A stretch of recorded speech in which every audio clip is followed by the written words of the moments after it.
Reservation కావాలని బీసీలు ఈరోజు బంద్ చేస్తున్నారు సార్, దానిపైన ఈరోజు బంద్కు భారతీయ జనతా పార్టీ మా ఓబీసీ మోర్చా వాళ్ళందరూ కూడా సపోర్ట్ చేస్తూ ఉన్నారు.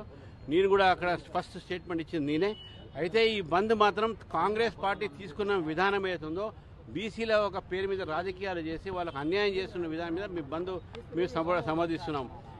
ఏదున్నప్పటికీ కూడా 42% ప్రకటించింది కాంగ్రెస్ పార్టీ. మళ్ళీ కాంగ్రెస్ పార్టీ అది అమలుపరచాల్సిన బాధ్యత కూడా వాళ్ళది.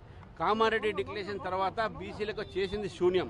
బీసీ కార్పొరేషన్లలో డబ్బులు లేవు, నిధులు లేవు, బీసీలకు రిజర్వేషన్ సరిగ్గా లేవు.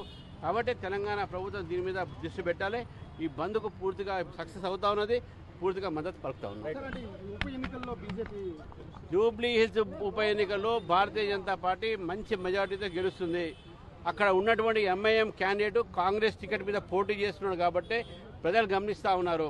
అదేవిధంగా భారతీయ జనతా పార్టీకు మంచి ఆదరణ ఉన్నది. ఈసారి ప్రజలందరూ కూడా జూబ్లీ హిల్స్లో బీజేపీకి అవకాశం ఇవ్వాలని చెప్పేసి వాళ్ళు కోరుతా ఉన్నారు. కాబట్టి బీజేపీ జూబ్లీ హిల్స్లో భారీ మెజార్టీతో గెలిచే అవకాశాలు ఉన్నాయని చెప్పి నేను భావిస్తాను. బీజేపీ ఒక మతానికి కాదు, బీజేపీ దేశానికి సంబంధించింది. సాంస్కృతిక ఒక జాతీయవాదం అంటే కల్చరల్ నేషనలిజం. దాన్ని వాళ్ళ మతం అనుకుంటారో ఇంకేమనుకుంటారో అది వాళ్ళ ఒక విజ్ఞతకు వదిలిపెడతాను. బాయ్.